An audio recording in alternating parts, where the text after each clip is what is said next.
ইরানের সস্তা ড্রোন ঠেকাতে কারি কারি টাকা খরচ করতে হচ্ছে যুক্তরাষ্ট্রকে, অর্থাৎ চড়া মূল্যে কম দামি ড্রোন থেকে বাঁচতে হচ্ছে ট্রাম্পকে।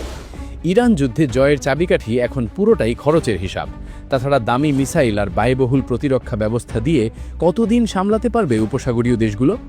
মাত্র $20,000 একটা খেলনা প্লেনের মতো ড্রোন, আর সেটাকে আকাশেই ধ্বংস করতে খরচ হচ্ছে $40 লাখ মিসাইল। আমেরিকার পকেট কি গড়ের মাঠ হতে চলেছে? জয়ের চাবিকাঠি এখন আর কার কাছে কত বড় হাতিয়ার আছে তার ওপর নির্ভর করছে না, বরং নির্ভর করছে কার ব্যাংক ব্যালেন্স কতক্ষণ টিকে থাকতে পারে তার ওপর। ইরান কি তবে খুব চতুরতার সাথে আমেরিকার অর্থনীতিতে আঘাত হানার পথ বেছে নিল? আমেরিকা কতদিন এই খরচের ধাক্কা সামলাতে পারবে? ইরানের পবিত্র শহর কম এর কাছে একটা ব্যস্ত সড়ক, সেখানে ধুলো উড়িয়ে দ্রুতগতিতে ছুটছিল একটা সাধারণ ট্রাক।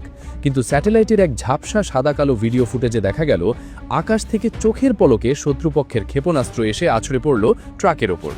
আইডিএফ এই ভিডিও প্রকাশ করে দাবি করল তারা একটা মিসাইল লঞ্চার ধ্বংস করেছে, যেটা নাকি হামলার প্রস্তুতি নিচ্ছিল। নেতানিয়াহু আর ট্রাম্প বলছে যুদ্ধ শুরুর প্রথম সপ্তাহেই তারা ইরানের ৩০০-র বেশি লঞ্চার ধ্বংস করে দিয়েছে।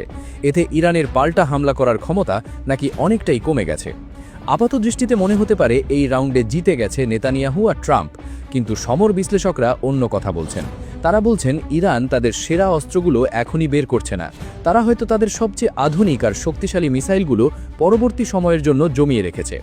এখন তারা যেটা করছে সেটা হলো শত্রুর পকেটে টান দেওয়া। তারা সস্তা ড্রোন আর মিসাইল দিয়ে এমন এক পরিস্থিতি তৈরি করেছে যেখানে আমেরিকা ও তার মিত্রদের বাধ্য হয়ে দামি ডিফেন্স সিস্টেম ব্যবহার করতে হচ্ছে। একটু পরেই জানাবো কিভাবে মাত্র $24 লাখ একটা ড্রোন ঠেকাতে গিয়ে $5 কোটি গচ্চা দিচ্ছে আমেরিকা, এবং কেন এই খরচের হিসাব পেন্টাগনের ঘুম হারাম করে দিয়েছে। যুদ্ধক্ষেত্রে এখন মিসাইলের চেয়েও বড় মাথা ব্যথার কারণ হয়ে দাঁড়িয়েছে ড্রোন। মার্কিন আগ্রাসনের জবাবে ইরান উপসাগরীয় দেশগুলোর দিকে ঝাঁকে ঝাঁকে ড্রোন ছুড়ে মারছে। এই ড্রোনগুলোর লক্ষ্য খুব পরিষ্কার: আকাশ প্রতিরক্ষা ব্যবস্থাকে ব্যস্ত রাখা এবং শেষ পর্যন্ত সেটাকে ভেঙে ফেলা। আর এখানেই তৈরি হয়েছে এক বিশাল আর্থিক পার্থক্য। বিষয়টা একটু খোলাসা করা যাক। ইরানের তৈরি একটা ড্রোনের দাম পড়ে প্রায় $20,000, যা বাংলাদেশি টাকায় প্রায় $24 লাখ মতো। শুনতে অনেক মনে হতে পারে, কিন্তু সামরিক বাজেটের হিসেবে এটা আহামরি কিছু নয়। অন্যদিকে এই সস্তা ড্রোনকে আকাশেই ধ্বংস করতে যুক্তরাষ্ট্র বা তাদের মিত্ররা যে ইন্টারসেপ্টর মিসাইল ছুড়ছে সেগুলোর এক একটার দাম প্রায় $4 মিলিয়ন, বাংলাদেশি টাকায় যার মূল্য প্রায় $5 কোটি। অর্থাৎ $24 লাখ একটা জিনিস আটকাতে $5 কোটি খরচ করা হচ্ছে। এই অসম লড়াই কতদিন চালিয়ে যাওয়া সম্ভব? ট্রাম্প, নেতানিয়াহু আর উপসাগরীয় ধনী দেশগুলোর কি টাকার গাজ আছে যে তারা অনন্তকাল ধরে এই বিপুল খরচ বহন করে যাবে?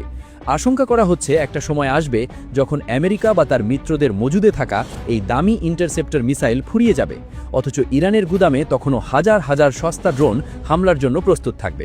তখন কি হবে? তখন আকাশ অরক্ষিত হয়ে পড়বে, আর সস্তা ড্রোনগুলোই বড় বড় ধ্বংসযজ্ঞ চালাবে। ফরেন পলিসি ম্যাগাজিনে বিশ্লেষক অ্যামস ফক্স এবং ফ্রান্স স্টেফান গ্যাডি খুব স্পষ্ট করেই লিখেছেন, আমেরিকা ও তার মিত্র এমন কোনো দীর্ঘস্থায়ী যুদ্ধে জড়াতে চায় না যেখানে তাদের প্রতিদিন শত শত মিলিয়ন ডলার শুধু আত্মরক্ষার পেছনেই খরচ করতে হবে। তাদের আধুনিক আকাশ প্রতিরক্ষা মিসাইলের মজুদ অফুরন্ত নয়। যুদ্ধক্ষেত্রে হেরে যাওয়ার চেয়েও বড় লজ্জা আর ঝুঁকির বিষয় হলো যদি মাঝপথে যুদ্ধের রসদ বা ডিফেন্স সিস্টেম শেষ হয়ে যায়। যদি সেটা ঘটে তবে কয়েক সপ্তাহের মধ্যেই পরিস্থিতি পুরোপুরি উল্টে যেতে পারে। তখন আর দামি যুদ্ধ বিমান বা শক্তিশালী রাডার কোনো কাজে আসবে না। যুদ্ধ যখন শুরু হয় তখন নেতানিয়াহু ধারণা করেছিল ইরানের কাছে হয়তো 2 থেকে 2,500 ব্যালিস্টিক মিসাইল আছে, কিন্তু মিডল ইস্ট ইনস্টিটিউটের বিশ্লেষক ইব্রাহিম জালাল জানাচ্ছেন যুদ্ধের শুরু থেকে এখন পর্যন্ত ইরান ইসরায়েল এবং গালফ অঞ্চলের দিকে 800-র বেশি মিসাইল এবং প্রায় 1600 ড্রোন নিক্ষেপ করেছে। এই বিপুল পরিমাণ ড্রোন আর মিসাইল সামলাতে ডিফেন্স সিস্টেমের ওপর যে চাপ পড়ছে তা অভাবনীয়। গালফ অঞ্চলের দেশগুলো এখন আমেরিকার দিকে তাকিয়ে আছে। তারা ইরানি আক্রমণ থেকে বাঁচতে আরও নতুন ইন্টারসেপ্টর মিসাইল পাঠানোর জন্য আমেরিকার কাছে ধর্ণা দিচ্ছে। যদিও মার্কিন সেন্ট্রাল কমান্ডের প্রধান ব্রাড কুপার দাবি করছেন যুদ্ধ শুরুর পর থেকে ইরানের হামলার তীব্রতা কমেছে। তার মতে মিসাইল হামলা প্রায় 90% আর ড্রোন হামলা প্রায় 83% কমে গেছে। কিন্তু এই পরিসংখ্যান কি পুরো সত্যটা তুলে ধরছে, নাকি এটা কেবলই ঝড়ের আগের নীরবতা?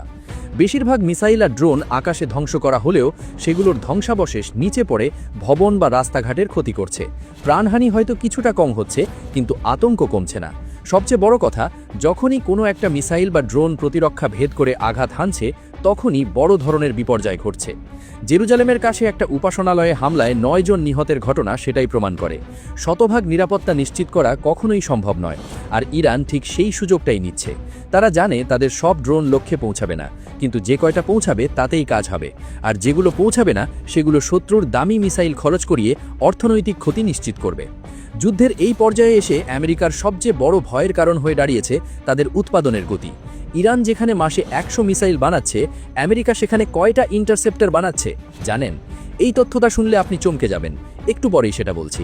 মানুষের জীবন বাঁচানো অবশ্যই প্রথম অধিকার ক্রাতে, কিন্তু সেই জীবন বাঁচাতে গিয়ে যে খরচ হচ্ছে তা কি টেকসই? যুক্তরাষ্ট্রের বিখ্যাত প্যাট্রিয়ট আকাশ প্রতিরক্ষা ব্যবস্থা থেকে ছোড়া প্রতিটি ইন্টারসেপ্টরের দাম প্রায় ৫ কোটি টাকা। এই সিস্টেম কাজ করে হিট টু কিল প্রযুক্তিতে, অর্থাৎ একটা গুলি দিয়ে আরেকটা গুলিকে মাঝ আকাশে ধ্বংস করা। সমস্যা হলো, লক্ষ্যবস্তু নিশ্চিতভাবে ধ্বংস করার জন্য সাধারণত একটা টার্গেটের পেছনে 2টো করে ইন্টারসেপ্টর ছোড়া হয়। মানে একটা ২৪ লাখ টাকার ড্রোন আটকাতে ১০ কোটি টাকা মিসাইল খরচ। আর খরচের গ্রাফটা রকেটের গতিতে ওপরের দিকে উঠছে। টাকার চেয়েও বড় সমস্যা হলো উৎপাদনের গতি। ইরান যে গতিতে ড্রোন বা মিসাইল বানাচ্ছে, আমেরিকা বা তাদের মিত্ররা সেই গতিতে ইন্টারসেপ্টর বানাতে পারছে না। মার্কিন পররাষ্ট্রমন্ত্রী মার্কো রুবিও নিজেই স্বীকার করেছেন, ইরান প্রতি মাসে অনুমানিক ১০০র বেশি মিসাইল তৈরি করার ক্ষমতা রাখে, অথচ একই সময়ে আমেরিকা মাত্র ৬ থেকে ৭টি ইন্টারসেপ্টর তৈরি করার অস্ত্র বানাচ্ছে। এই তথ্যের গভীরতা বুঝতে পারছেন? ইরান যদি মাসে ১০০টা মিসাইল ছোড়ে আর আমেরিকা যদি মাসে মাত্র ৭টা মিসাইল আটকানোর অস্ত্র বানায়, তাহলে বাকি ৯৩টা মিসাইল আটকাবে কে? মজুদে থাকা পুরনো অস্ত্র দিয়ে হয়তো কিছুদিন ঠেকিয়ে রাখা যাবে, কিন্তু তারপর তাদের বর্তমান মজুদ আর উৎপাদনের হার দিয়ে দীর্ঘমেয়াদী যুদ্ধ চালানো অসম্ভব। আরেকটা বিষয় আছে, আমেরিকা যদি মধ্যপ্রাচ্যে তাদের সব ইন্টারসেপ্টর খরচ করে ফেলে, তাহলে অন্য ফ্রন্টের কি হবে? বিশেষ করে ইন্দো প্যাসিফিক অঞ্চলে চীনের সাথে যদি কোনো সংঘর্ষ বাধে, তখন আমেরিকা কি দিয়ে লড়বে? চীন তো আর ইরানের মতো ছোট শক্তি নয়। তাই মধ্যপ্রাচ্যে খরচ করার সময় আমেরিকান জেনারেলদের মাথায় চীন ভীতিও কাজ করছে। ডোনাল্ড ট্রাম্প বা অন্য নেতারা হয়তো রাজনৈতিক মঞ্চে দাঁড়িয়ে বলছেন যে আমেরিকার অস্ত্রের ভাণ্ডার সীমাহীন, তাদের সরবরাহের কোনো অভাব নেই। কিন্তু বাস্তবতা হলো, কোনো দেশেরই অস্ত্র ভাণ্ডার সীমাহীন হতে পারে না। সংযুক্ত আরব আমিরাত বা কাতার হয়তো এখনই বলছে না যে তাদের প্রতিরক্ষা শেষ, কিন্তু ভেতরের খবর হলো সবাই দুশ্চিন্তায় আছে। ড্রোন এমন একটা চ্যালেঞ্জ তৈরি করেছে যা মোকাবেলার জন্য প্রচলিত দামি ডিফেন্স সিস্টেমও প্রস্তুত নয়। ড্রোনগুলো আকারে ছোট, নিচু দিয়ে মোড়ে এবং রাডারে ধরা দেওয়া কঠিন। সবচেয়ে বড় কথা, এগুলো সংখ্যায় অনেক বেশি। ঝাঁকে ঝাঁকে ড্রোন যখন ধেয়ে আসে, তখন পৃথিবীর সবচেয়ে উন্নত রাডার সিস্টেমও বিভ্রান্ত হয়ে যেতে পারে। কিছু ড্রোন প্রতিরক্ষা ভেদ করে ঠিকই লক্ষ্যে আঘাত হানে, আর এগুলো পরিবহন করাও সহজ। ভূগর্ভস্থ গুদামে বা সাধারণ ট্রাকে করে এগুলো লুকিয়ে রাখা যায়, যা খুঁজে বের করে ধ্বংস করা খুব কঠিন। তাই ইরান খুব কম খরচে তাদের শত্রুকে বিশাল আর্থিক ক্ষতির মুখে ঠেলে দিতে পারছে। এটাকে বলা হয় কস্ট ইম্পোজিশন স্ট্র্যাটেজি বা খরচ চাপিয়ে দেওয়ার কৌশল। আপনি হয়তো যুদ্ধে জিতছেন না, কিন্তু আপনি আপনার শত্রুকে দেউলিয়া করে দিচ্ছেন। এটাই মডার্ন ওয়ারফেয়ারের একটা মাস্টার স্ট্রোক। এই পরিস্থিতিতে ইউক্রেন যুদ্ধের অভিজ্ঞতা থেকে কিছু ধারণা পাওয়া যায়। রাশিয়ার ড্রোন ঠেকাতে ইউক্রেন দামি মিসাইল খরচ না করে সস্তা ও কার্যকর পদ্ধতি বের করেছে। তারা বুঝতে পেরেছে মশা মারতে কামান দাগা বোকামি, তাই তারা সড়কের মোড়ে মোড়ে টহল টিম বসিয়েছে। সাধারণ পিকআপ ভ্যান বা হিলাক্স গাড়ির পেছনে মেশিন গান বসিয়ে তারা ড্রোন শিকার করছে। রাতের আকাশে সার্চ লাইট ফেলে ড্রোন খুঁজে বের করে গুলি করে নামানো হচ্ছে। এতে খরচ খুবই সামান্য, কিন্তু ফলাফল দারুণ। ইউক্রেন এখানেই থামেনি, তারা তৈরি করেছে ইন্টারসেপ্টর ড্রোন, অর্থাৎ একটা ড্রোন দিয়ে আরেকটা ড্রোনকে ধ্বংস করা। এই ইন্টারসেপ্টর ড্রোনগুলো দ্রুত উড়তে পারে এবং কাছে গিয়ে ধাক্কা মেরে বা বিস্ফোরণ করে শত্রু ড্রোন ধ্বংস করে দেয়। সবচেয়ে বড় সুবিধা, এই ইন্টারসেপ্টর ড্রোনের দাম অনেক কম, আর এই সুযোগটাই কাজে লাগাতে চাইছে অন্য দেশগুলো। আবার ইউক্রেনও তাদের এই প্রযুক্তি এবং অভিজ্ঞতা বিনিময় করতে আগ্রহী। উপসাগরীয় দেশগুলো কি তাহলে আমেরিকার দামি মিসাইল ছেড়ে ইউক্রেনের সস্তা প্রযুক্তির দিকে ঝুঁকবে? তাদের এই প্রযুক্তি গালফ দেশগুলোর জন্য সুবিধাজনক হতে পারে।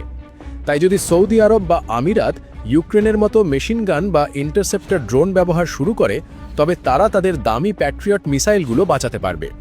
সেই দামি মিসাইলগুলো তখন ব্যালিস্টিক মিসাইলের মতো বড় হুমকি মোকাবিলার জন্য জমা রাখা যাবে।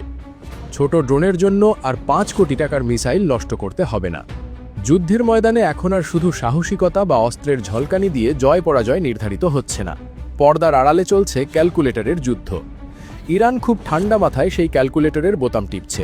তারা জানে আমেরিকার অর্থনীতি বিশাল হতে পারে, কিন্তু একটা নির্দিষ্ট সময় পর তাদেরও হাত গুটিয়ে নিতে হবে। যদি আমেরিকা এবং তার মিত্ররা দ্রুত এই খরচের হিসাব মেলাতে না পারে, অর্থাৎ সস্তা ড্রোনের বিপরীতে সস্তা প্রতিরক্ষা ব্যবস্থা গড়ে তুলতে না পারে, তবে দীর্ঘমেয়াদে তাদের বিপদ অনিবার্য। তাহলে কে আগে হাল ছাড়বে? লড়াই কি চলতেই থাকবে, নাকি অর্থনৈতিক চাপে পড়ে কেউ পিছু হটবে? আপনাদের কি মনে হয়? আপনার মতামত জানিয়ে দিন আমাদের কমেন্ট সেকশনে।